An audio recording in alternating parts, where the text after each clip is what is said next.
আমাকে যদি কেউ জিজ্ঞাসা করে 250 সিসি সেগমেন্টের মধ্যে বেস্ট বাইক কোনটা, তাহলে আমি বলবো সেই বাইকটা হচ্ছে জিক্সার 250।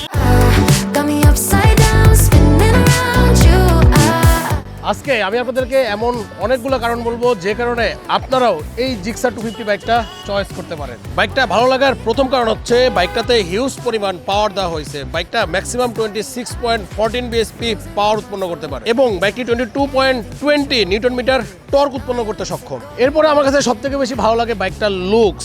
বাইকটা দেখতে একটু ছোটখাটো হলেও ছোট মরিচে ঝাল বেশি। বাইকটা ভালো লাগার আরেকটা দিক হচ্ছে বাইকের টায়ার। বাইকটার সামনে 110 সেকশনের টায়ার ব্যবহার করা হয়েছে। এই বাইকের পিছনে ব্যবহার করা হয়েছে 150 সেকশনের টায়ার, যা হাই স্পিডে আপনাকে বাড়তি কনফিডেন্স দিবে।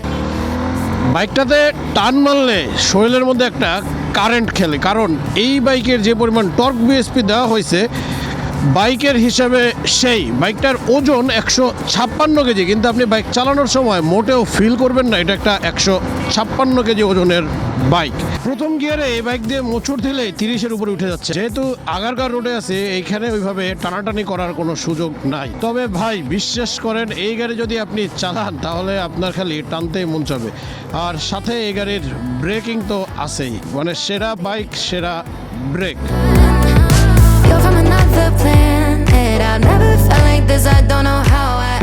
এতক্ষণ সব ভালো ভালো কথা বলার পরে আমার মনে হচ্ছে কিছু খারাপ কথা আপনাদেরকে শোনাই দেয়। বাইকটার প্রথম যে খারাপ লাগার জিনিস সেটা হচ্ছে বাইকটাতে কোনো স্লিপার ক্লাস নাই, যে কারণে জিক্সারের পুরাতন রোগ ক্লাস হার্ড, গিয়ারও হার্ড।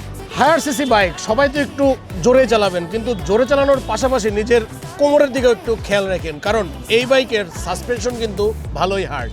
হায়ার সিসি বাইক চালাবেন আর পকেটের টাকা খরচ করবেন না, এটা কিন্তু হবে না। এই বাইক চালাতে গেলে পকেটে কিন্তু ভালোই টাকা রাখতে হবে, কারণ এই বাইকের মাইলেজ আপনার মন মতো হবে না। স্পিড যেহেতু বেশি, মাইলেজ কিছুটা কমই থাকবে। আমাকে যদি কেউ জিজ্ঞাসা করে 250 সিসি সেগমেন্টে আমি নেকেড স্পোর্টস কোন বাইকটা নিব, আমি বলবো যে ভাই বাইক যেহেতু নিবেনই সেহেতু জিক্সার 250টাই নেয়।